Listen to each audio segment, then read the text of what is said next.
Good evening. Tonight we will travel to Japan in the spring. This relaxing story will make you feel as though you are strolling among the cherry trees yourself, admiring the blossom, letting go of worries. Please take a deep breath. Find a comfortable sleeping position. Close your eyes and let me lull you to deep and relaxing sleep. Ever since she was a little girl, Ella's biggest dream has been to visit Japan in the blossom season. You would think that a 6-year-old couldn't possibly comprehend the beauty of the sakura and what these pink flowers stand for. But in her little head, that's where heaven was. It all started with her father and a single cherry tree that was hovering over a somewhat creepy house at the end of Silkberry Road. Even though the worn-out beams and ragged surface of the haunted-like mansion gave her the chills, still, she couldn't take her little blue eyes off of it. Mesmerized by the gentle pink color of the fragile flowers, she asked her father what the magical tree was. With sparkly eyes and undivided attention, she listened to her father explaining the origin and history of the tree, soaking in every single word.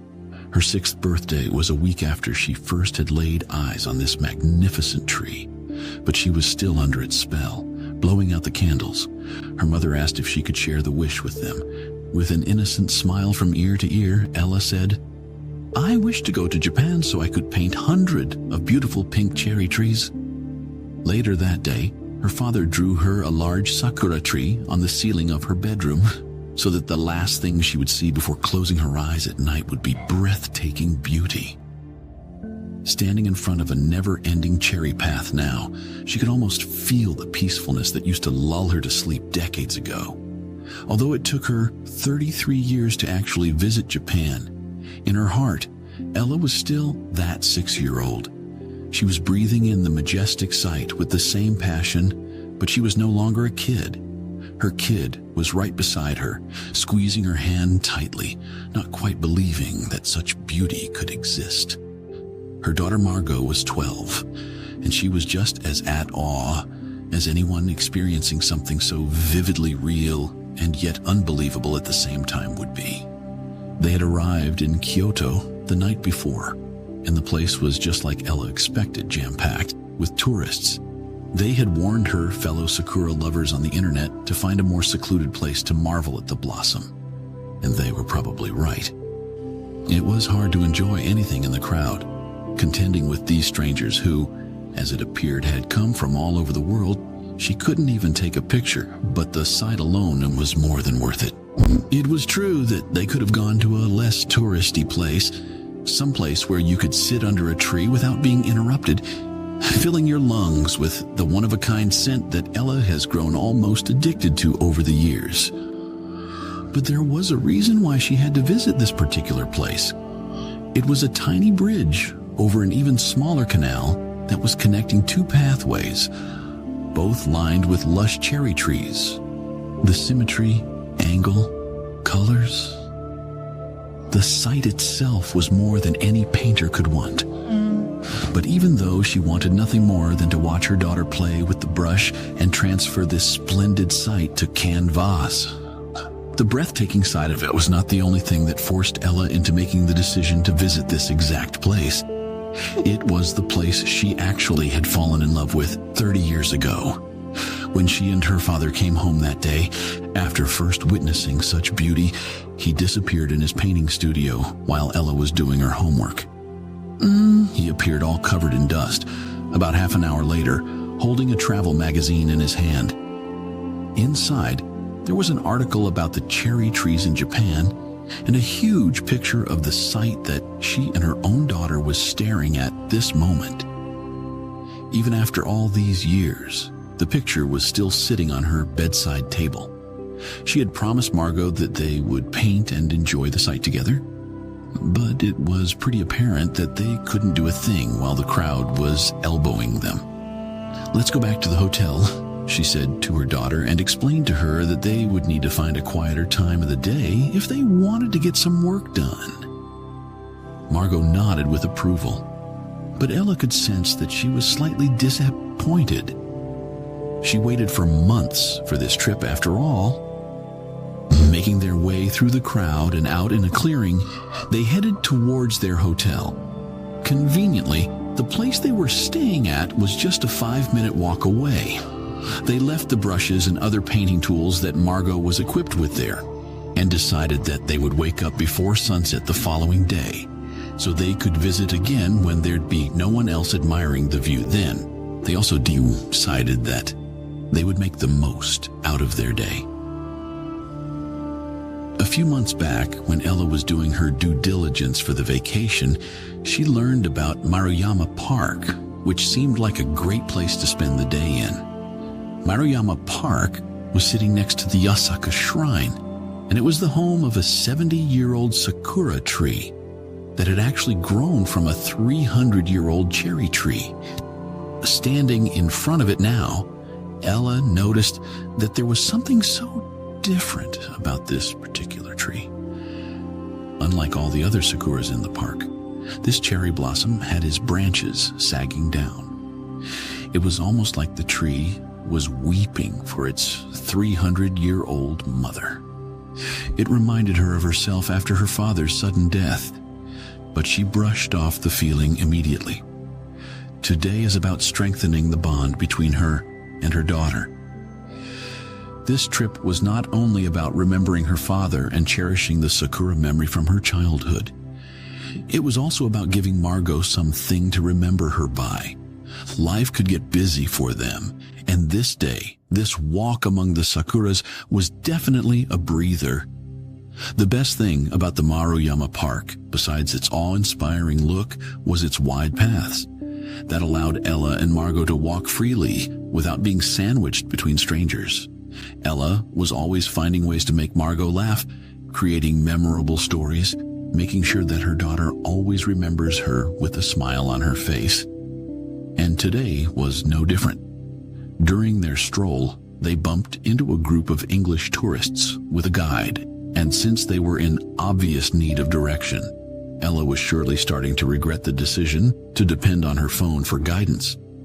Ella decided they'd tag along. At first, Margot was beginning to blush, embarrassed, but since the group was friendly and outgoing, they didn't seem to mind their presence at all. Quite the contrary, they found Margot adorable and Ella the goofy, cool mother. And luckily for them, the group was just starting the walk, so they had the opportunity to listen from that very beginning. When the cool spring breeze defeats the crystal winter for good, the guide began, these fragile cherry blossoms start blooming on the Sakura trees. Sakura in Japanese is the name for a cherry tree, but these aren't your usual cherries. In fact, the tiny fruits that these trees grow are not edible at all. These cherry trees grow the Natian flower of Japan, which is, as we all know, the beautiful chrysanthemums. Margot was following every single word, listening carefully with such enthusiasm that made Ella's heart melt. Looking at her daughter now, at this very moment, it was almost like staring back at her 6-year-old self, experiencing heavenly beauty for the first time. They passed a larger group of people, all of them with their noses deep in their phones, selecting the right filter for capturing this almost surreal view in the best way possible. The guide then made its way to a patch of clearing, offering a long and surprisingly undisturbed view of what it seemed to be hundreds of Sakura trees. Now, this is a spot worth taking your cameras out.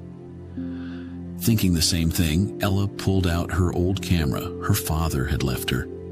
The marvelous sight sitting in front of her was already polished to perfection by nature, but Ella wanted more. She wanted to make sure that every single detail would be just idyllic. So she took her time adjusting, balancing, ensuring the perfect level before making the snap. Snap, snap, snap. She took many pictures, most of them with Margot in the background. Their joy and satisfaction at that moment were easy to see to anyone who passed them by in Maruyama Park that day.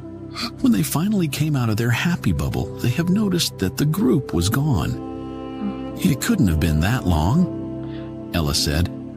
Margot just giggled, thinking how silly her mother could be sometimes. There, she showed her. They have not gone too far, Mother. Oh, how she loved to call her mother. Ella made a goofy face to express her pretend annoyance, but secretly she adored that word. Mother. What a profoundly accomplishing thing that was to her. So there are different meanings behind the Sakura blossom. The guide was explaining to the group when they returned. They obviously represent the arrival of warmer, more vivid times as spring rolls over, but they also have a hidden meaning that not everyone knows. Cherry tree blossoms last for a really short time. The timetable of blooming is different in different parts of Japan, but they usually take a week to reach full bloom, and in the next 5 days their petals start to fall. Of course, Ella was well aware of all facts considering the magnificent Sakura trees. Nevertheless, she was still captivated by what the guide was saying, as if she was hearing these facts for the very first time. To Japan, the fragility of their existence is the same as our time on this earth. To the Japanese people, the short beauty of cherry blossoms represents life itself. The flowers may offer renewal when winter takes off, but they're also an annual reminder for us to appreciate life more, as it is only temporary and often too short even. The guide's words hit Ella hard as she, once again, remembered her father and his short life. She was reminded of how fragile he too was at the end, just like the Sakura trees, letting go of their gentle pink petals so they could finally be free and hit the ground.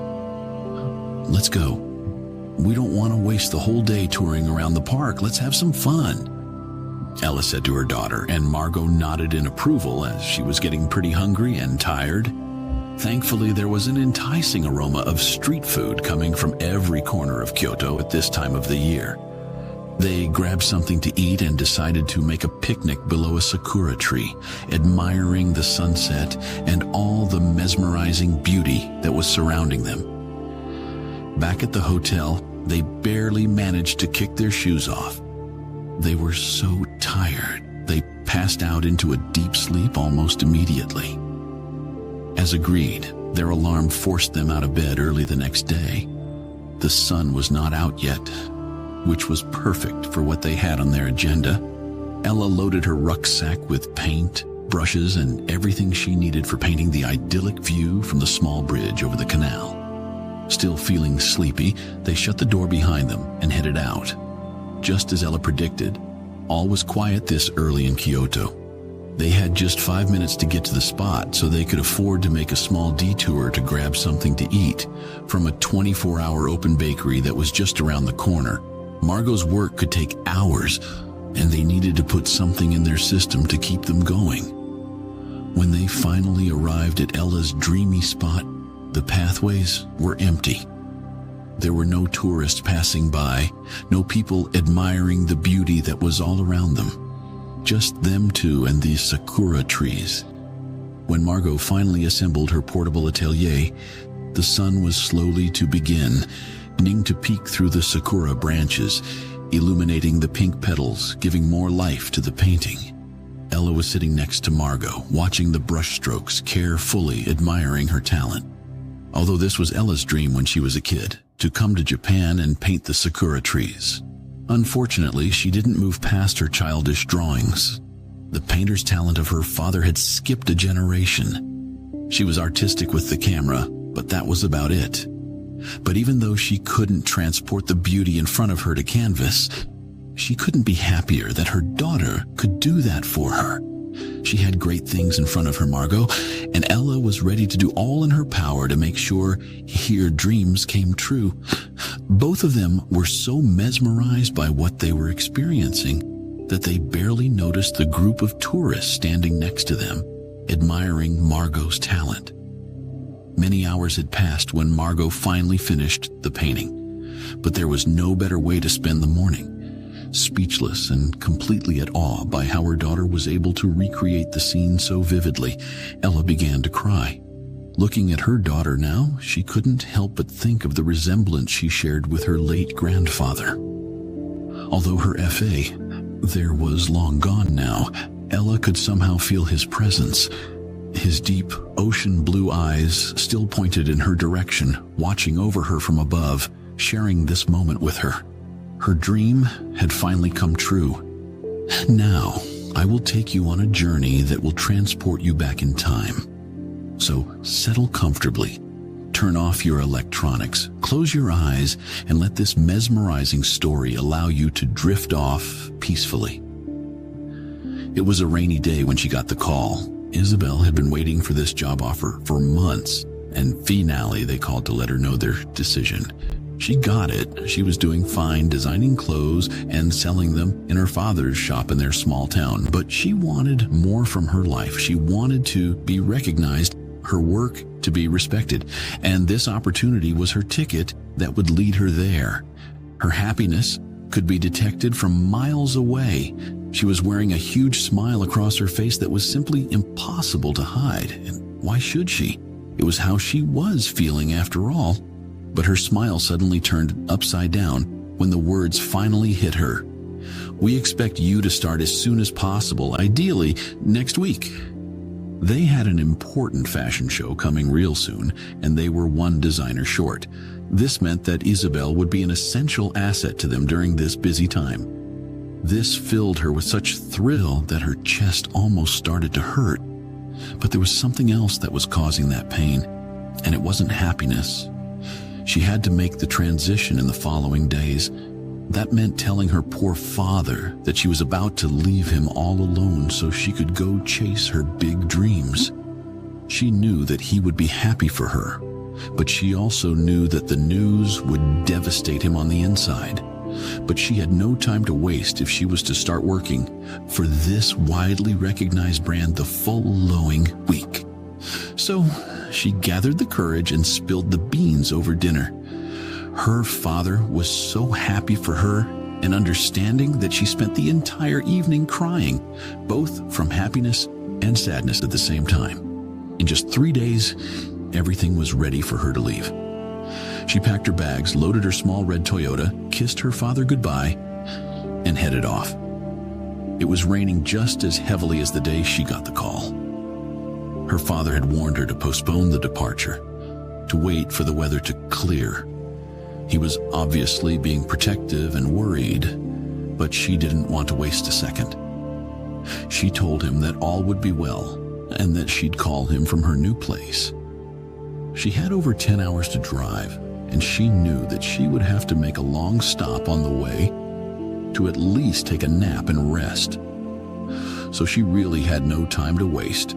It was 4 a.m. She wanted to skip the rush hour and wanted to make sure she'd really be there by 8 p.m., as that's when they were expecting her to arrive.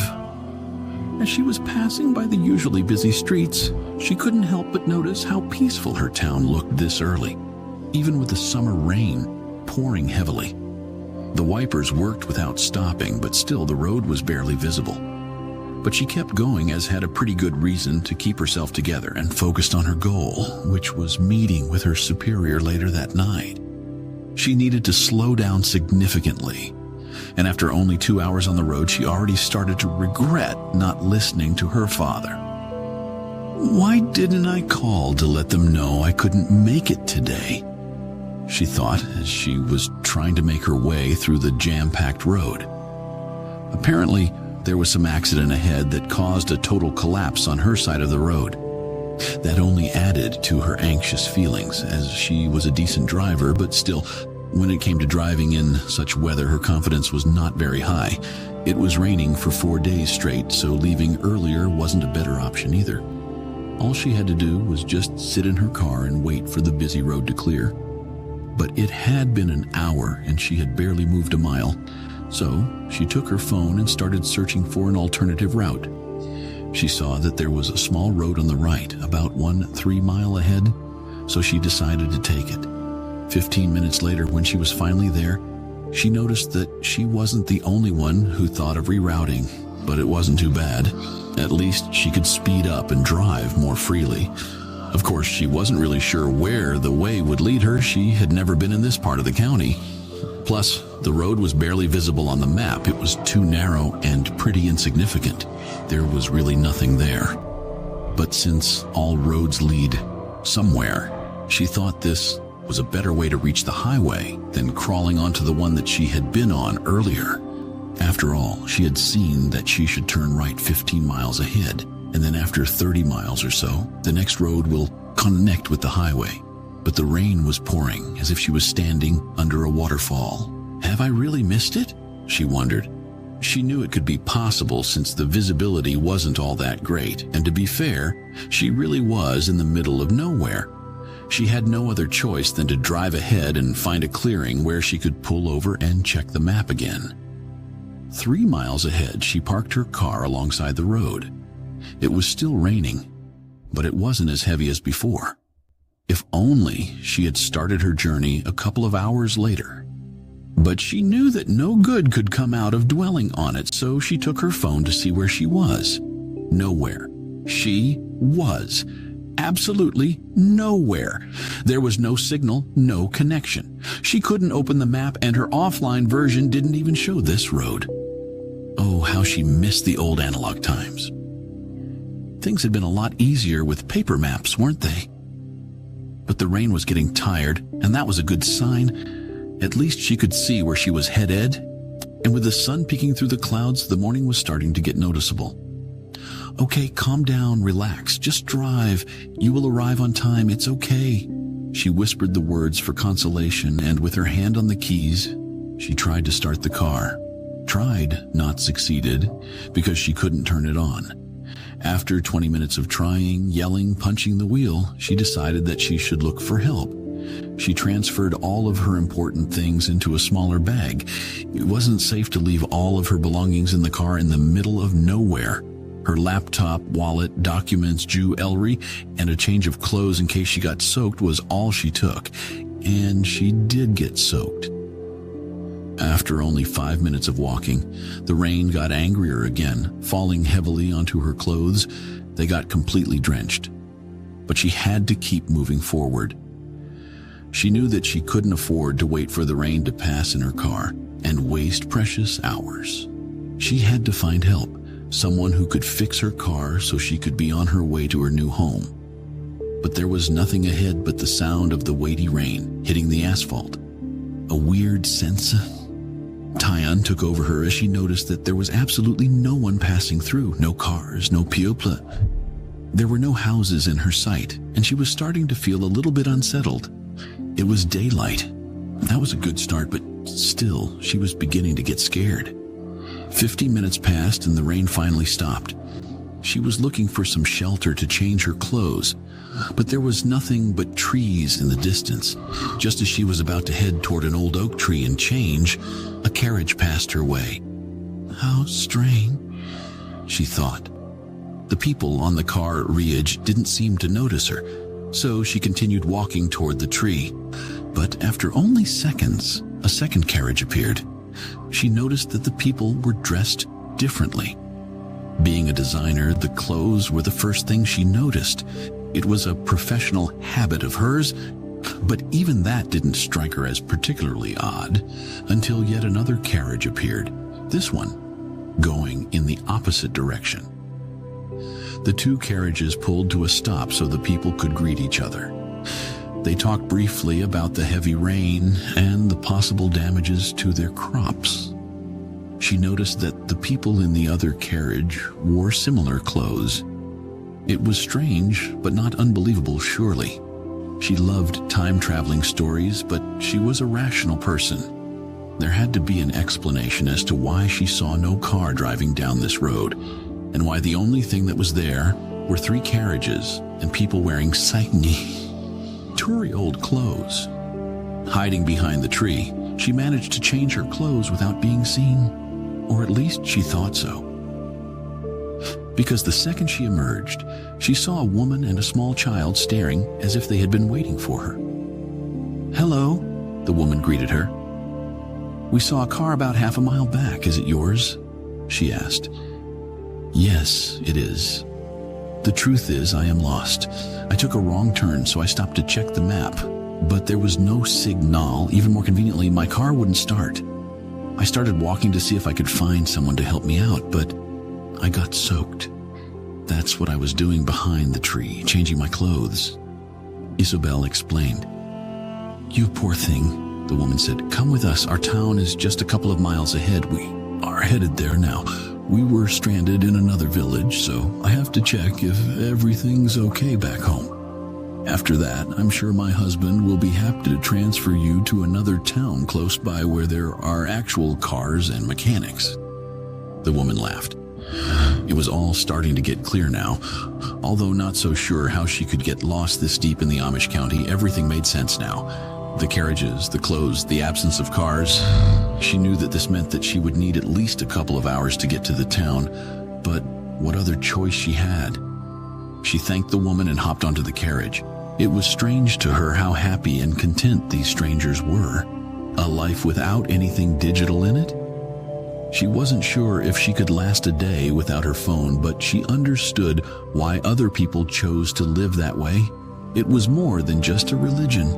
It was about finding true values and teaching them to next generations. When they finally arrived at the town, and after the woman explained to her husband and he agreed to take Isabel back to her side of the country, it all became clearer. These people didn't need gadgets, features, or anything other than the absolutely necessary.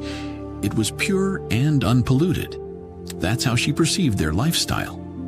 Just as she predicted, 2 hours had passed when she finally reached the town. It was a tranquil lit place that was filled with small-town charm she knew too well. The place she grew up in was just as splendid. The mechanic's shop was sitting at the end of a small street, below a blue-sided house, which also happened to be his home. He was too kind and offered to drive her to her car, and then tow her back to the town, from where she could catch the next train. She called her superiors to let them know she was running late and wouldn't arrive before 1 a.m. She was surprised to hear how polite and understanding they were, agreeing to see her the next morning and telling her where to get the keys to her new apartment, her new home. She was so looking forward to living alone. Ever since her mother passed, it was just the two of them, Isabel and her father. But at 25, she knew it was time for her to leave the nest and find her own place in this world. This thought filled her with feelings of joy and content, and all of her troubles from Earlier vanished.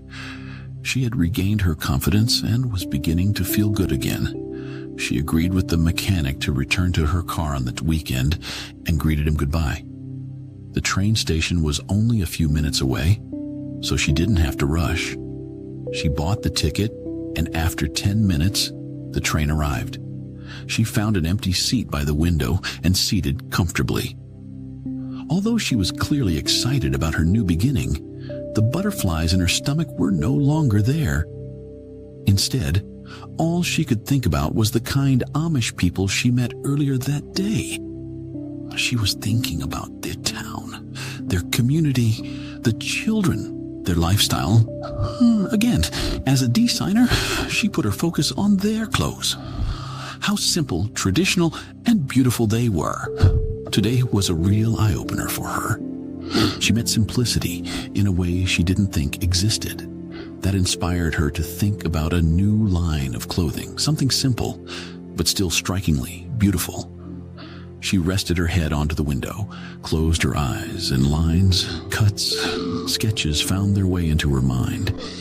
Today was not a day to remember by the bad things that happened, because, in the end, it didn't feel like she got lost. The whole experience seemed more like a travel back in time, something that inspires and that should be appreciated. As the soothing melodies fade away and the stars twinkle in the night sky, it's time to bid farewell to this enchanting journey. May the tranquility of this bedtime story guide you into a realm of deep relaxation and peaceful dreams. With each breath, let go of any lingering worries and allow your mind to drift into a serene slumber. Rest peacefully, knowing that tomorrow holds the promise of a brand new day. Sweet dreams and a restful sleep await you. Until we meet again, embrace the tranquility and cherish the moments of stillness. Good night.